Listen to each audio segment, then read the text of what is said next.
తప్పని పరిస్థితుల్లో తనంతట తానే నిజం చెప్పేలా నేను చేస్తాను. నన్ను బయటికి నెట్టేస్తే మా అన్న మీ ఇద్దరిని లోపలేస్తాడు. కోర్టు ఆర్డర్ ప్రకారం 6 నెలలు నేను ఇక్కడే ఉండాలి. కోర్టు అందరినీ కలిసి ఉండమని చెప్పింది కాబట్టి ఉష వెళ్ళింది, అంతేగాని నా మీద గౌరవంతో ఏం కాదు. కావాలంటే జైలుకైనా వెళ్తుంది కానీ అక్కడికి మాత్రం వెళ్ళదు. ఆయన కోసమే వెళ్ళిందని అర్థం చేసుకుంటే మాటి మాటికి అలిగి వెళ్ళిపోవడం బాగా అలవాటైపోయింది. ఇప్పుడు నేను మాట్లాడుతుంది మీతోనే. ఏంటి, చిన్నపిల్లాళ్ళ ఇల్లు వదిలిపెట్టి వెళ్ళిపోవడమేనా? ఇక్కడ కుటుంబం ఉందని గుర్తులేదా? నీ పాటికి నువ్వు వెళ్ళిపోతే మేమేం కావాలి? నేనేం వెళ్ళలేదు, వెళ్ళేలా నువ్వే మాట్లాడావు. అయినా ఇప్పుడేంట్లే, ఎప్పుడైనా చేయాల్సిందంతా నువ్వే చేస్తావు. బయటికి నేను మాత్రం తప్పు చేసిన వాళ్ళ కనిపిస్తాను. ఆ రోజు గౌరి మెడలో తాళి కట్టేలా చేసింది నువ్వు. నేను వెళ్ళను అంటే గౌరీ పాపం అండి అంటూ బలవంతంగా నన్ను పంపించావు. ఈ రోజు నేనేదో కావాలని తప్పు చేసినట్టుగా వేలెత్తి చూపిస్తున్నావు. నేనేదో ఆవేశంలో అంటే నువ్వలా ఫీల్ అయిపోతే ఎలా? నువ్వు కూడా నన్ను అర్థం చేసుకోకపోతే ఎలా రఘు? నేను అర్థం చేసుకుంటూనే ఉన్నాను, కానీ నువ్వే. నేను వెళ్ళింది కూడా నువ్వేదో అన్నావని కాదు, నువ్వు అలాగే నా ఉషను పంపిస్తావని. దేవుడి దేవల్ల వాళ్ళిద్దరూ ఒకటైపోతే అంతే చాలు.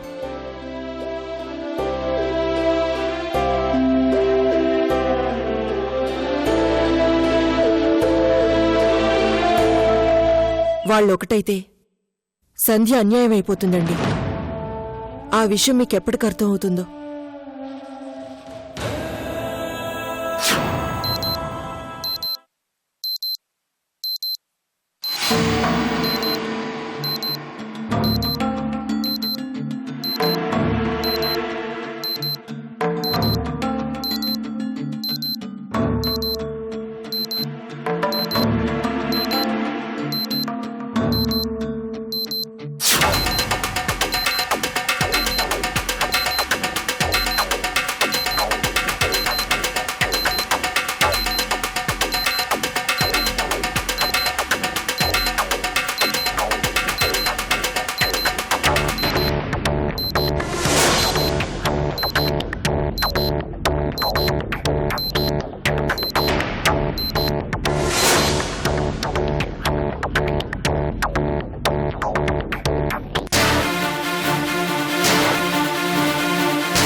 Cool Sridhar, cool.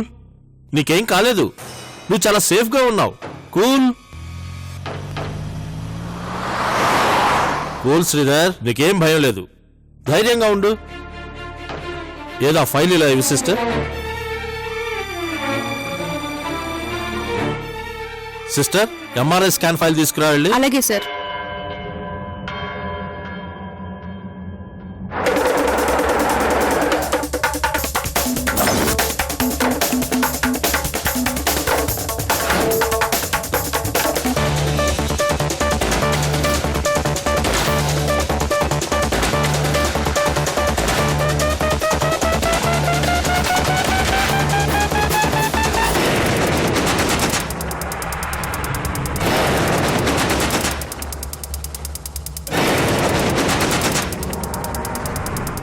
రండి సార్, మీకోసమే ఎదురు చూస్తున్నాం. అతను స్పృహలోకి వచ్చాడు.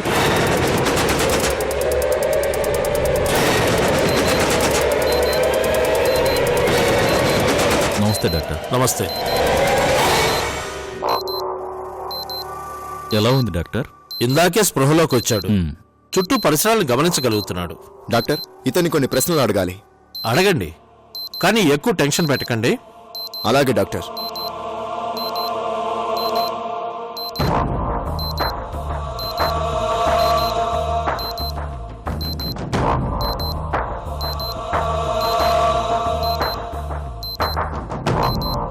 శ్రీధర్, ఇటు చూడు.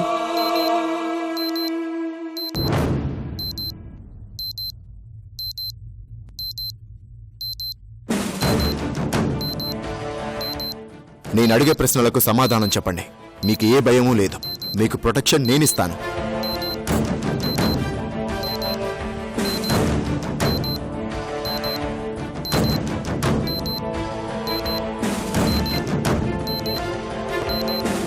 మీకు సంజయ్కు పెళ్ళయిందని మెయిల్ పంపించింది ఎవరు? నిజంగా మీకు అసలు పెళ్ళయిందా?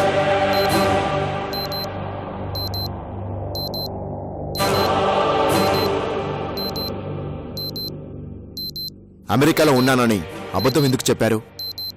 సంజయ్ ఎక్కడుంది?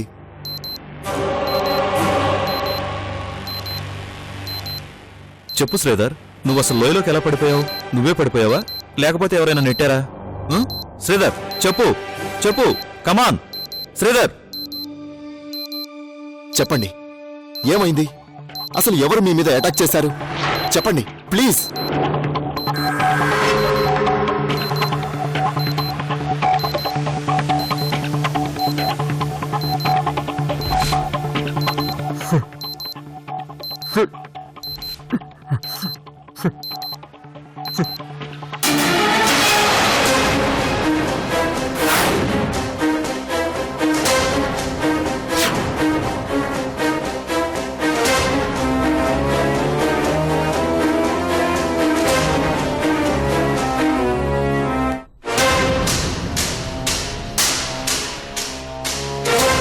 డాక్టర్, డాక్టర్, ఏమైందో చూడండి.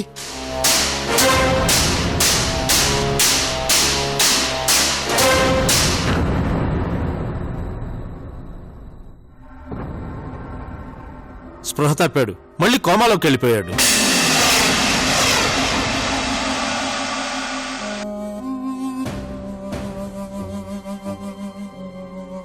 అందుకే అతను టెన్షన్ పెట్టకండి అని చెప్పాను, విన్నారా? ఇప్పుడు చూడండి ఏమైందో. ప్లీజ్ బయటికి నడవండి సార్. మళ్ళీ అతను ఎప్పుడు కాన్షియస్ లోకి వస్తాడు? చెప్పలేము సార్, తను ఇంకా పూర్తిగా కోలుకోలేదు కదా. పద జీకే.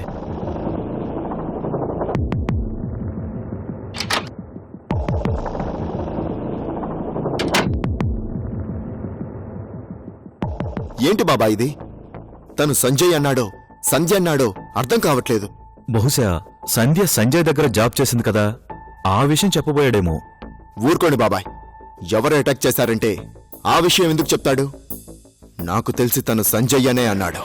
ఈ విషయం అడ్డం పెట్టుకుని వెళ్ళి మీ బావతో గొడవ పడతావా? ఎంక్వైరీ కదా బాబాయ్, తప్పదు. వద్దురా జీకే. లేదు బాబాయ్, తను సంజయో అన్నాడు అంటే రిలేటెడ్గా సంజయ్ ఇందులో ఉన్నాడు. మనం సంజయ్ అన్నాడని ఎంక్వైరీ చేస్తే నిజం బయటికి రావచ్చు. అది కాదురా. ఈ ఒక్కసారికి నన్ను వదిలేయండి బాబాయ్, తేల్చుకుంటాను.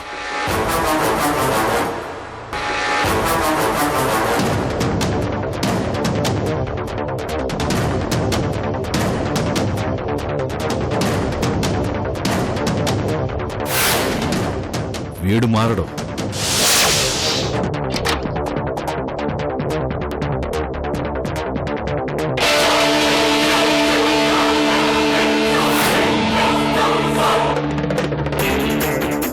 ఏంటి సరాసరి లోపలికి వస్తున్నా? ఇదేం నీ పోలీస్ స్టేషన్ కాదు, నా ఆఫీస్. లోపలికి రావాలంటే పర్మిషన్ ఉండాలి. ఎవరికి? నాకా? నువ్వేం స్పెషల్ కాదు. నేను స్పెషల్ కాదు, కానీ ఈ డ్రెస్కో స్పెషల్ ఉంది. ఇది ఎక్కడికైనా వెళ్తుంది, ఎవరినైనా ప్రశ్నిస్తోంది. ఇప్పుడు నేను ఏం మాట్లాడకుండానే వెళ్ళిపోతాను, కానీ నా వెనకాలే నువ్వు స్టేషన్కి రావాల్సి వస్తుంది. మాట్లాడినా వెళ్ళనా?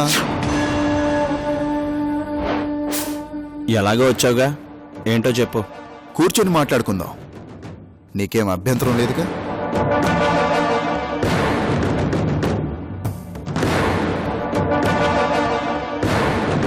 మాకు చనిపోయాడనుకున్న ఓ మనిషి దొరికాడు. వాడి అదృష్టం ఎంత గొప్పదంటే ఓ పెద్ద లోయలో పడిన కొన ఊపిరితో బతికే ఉన్నాడు. అతని పేరేంటో తెలుసా? శ్రీధర్.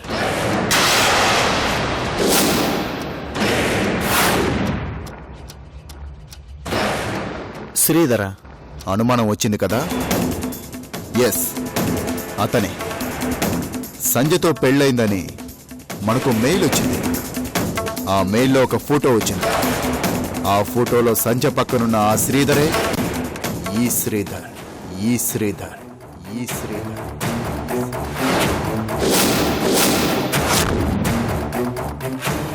ఇంకో విచిత్రం ఏంటంటే తను స్పృహలో లేడు. స్పృహలోకి రాగానే చెప్పిన తొలి మాట ఏంటో తెలుసా? సంజయ్.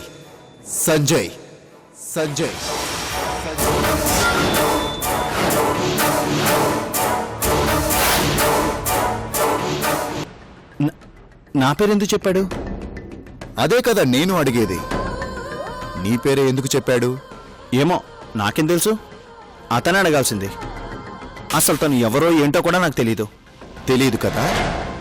మరి ఇంతమందిని కాదని నీ పేరే గుర్తు పెట్టుకుని ఎందుకు చెప్పాడు?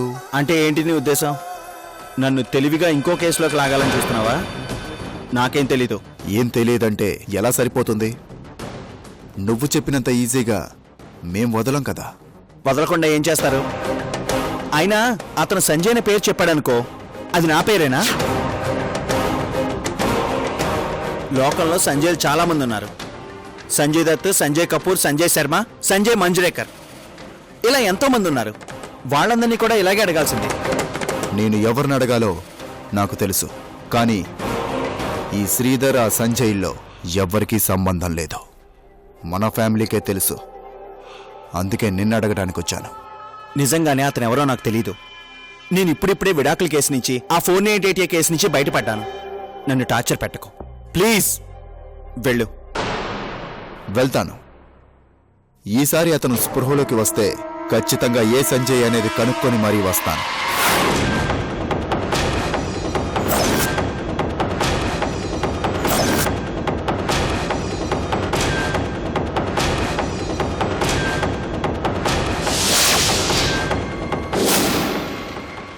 వీడి జాతకం మండిపోను. అంత ఎత్తు నుంచి పడి ఎలా బతికాడు రాస్కెల్.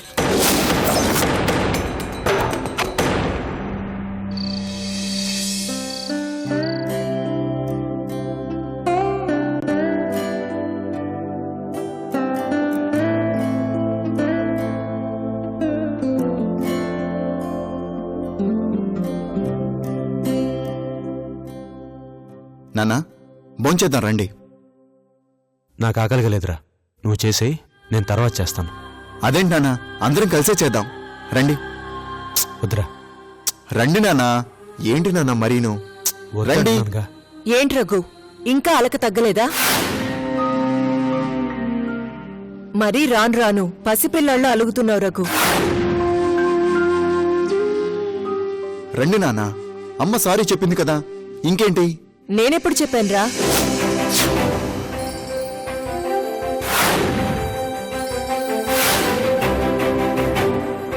అమ్మా, కాసేపు నువ్వు ఊరుకోవచ్చు కదా. నీ అంతటా నువ్వు పలకరించావంటే సారీ చెప్పినట్లే కదా, ప్రత్యేకంగా సారీ చెప్పాలా ఏంటి? నాకెవరి సారీలు అవసరం లేదు. అయితే ఈ అలకెందుకో? అలక కథ రేఖ, భయం.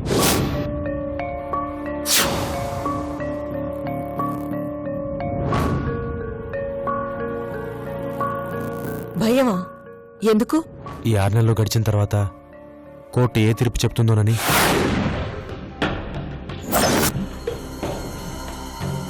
ఆరు నెలలు కోర్టు వాళ్ళని కలిసి ఉండమని చెప్పిందంటే ఆ తర్వాత కలిసి ఉంటారా విడిపోతారా అనే భయం. ఒకరినొకరు అర్థం చేసుకోవడానికి ఈ 6 నెలలు సరిపోతాయా లేదా అనే భయం రేఖ.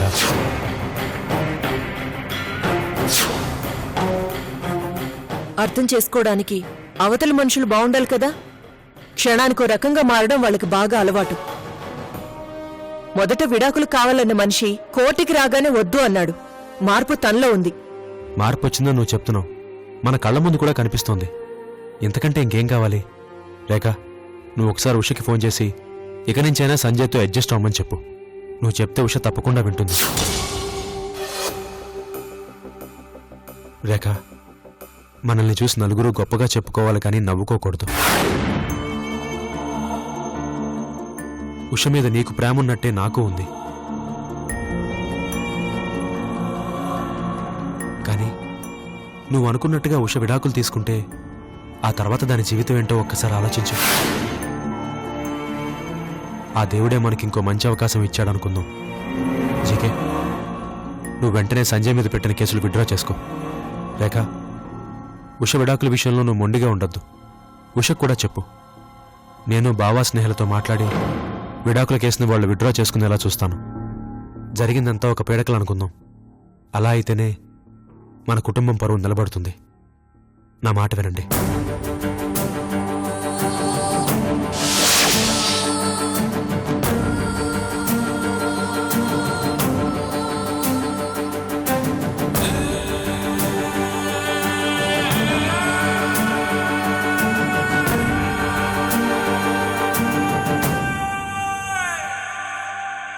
అవునమ్మా, నాన్న చెప్పింది కూడా నిజమే. కేసు విత్డ్రా చేసుకుందాం. ఇక సంజయ్ కూడా తోక జాడించాడు. ఎందుకంటే వెనక నేనున్నాననే భయం ఉంది కదా.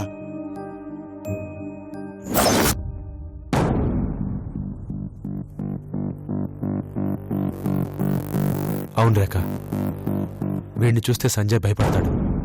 కనీసం అలాగైనా వాళ్ళ కాపురం నిలబడుతుంది. కాపురాలు నిలబడాల్సింది భయంతో కాదు రఘు, ప్రేమతో. 25 ఏళ్లు దూరం అయినా మళ్ళీ మనం ఈరోజు కలిసామంటే అది మన మధ్య ఉండే ప్రేమ.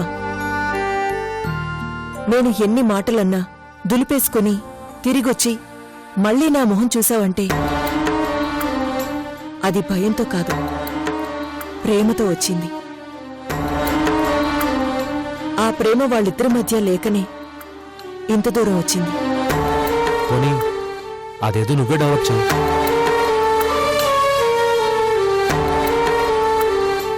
ప్రేమ అనేది ఒకరు చెప్తేనో ఇంకొకరు భయపెడితేనో రాదు. అది మనసులోంచి రావాలి. ఎదుటి మనిషి కోసం ఏదైనా చేయగలం అనే నమ్మకం రావాలి. అది లేదంటే ఏ కాపురం నిలబడదు. అయినా వాళ్ళు ఎలా రియాక్ట్ అవుతారో చూడ్డానికి ఇంకా 6 నెలలు టైం ఉంది. ఈలోగా ఏం జరుగుతుందో అది చూద్దాం. అంటే వాళ్ళ కాపురం నిలబెట్టడానికి మనమేం చేయలేమా రేఖ? ఏం చేయడానికి ఇది టైం కాదు. ముందు అందరి కోపాలు చల్లారడానికే 1 నెల పడుతుంది. అదే నిజమే నాన్నా. రే, నువ్వు పోలీస్ కాదురా, జడ్జి అవ్వాల్సింది. ఆ, అది నిజమంటావు, ఇది నిజమంటావు. ఇది నిజమే నాన్నా.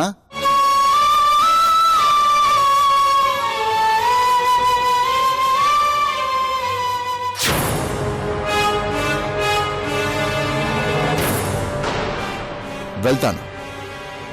ఈసారి అతను స్పృహలోకి వస్తే ఖచ్చితంగా ఏ సంజయ్ అనేది కనుక్కొని మరీ వస్తాను. ఓ పెద్ద లోయలో పడిన కొన ఊపిరితో బతికే ఉన్నాడు. ఆ ఫోటోలో సంజయ్ పక్కనున్న ఆ శ్రీధరే ఈ శ్రీధర్.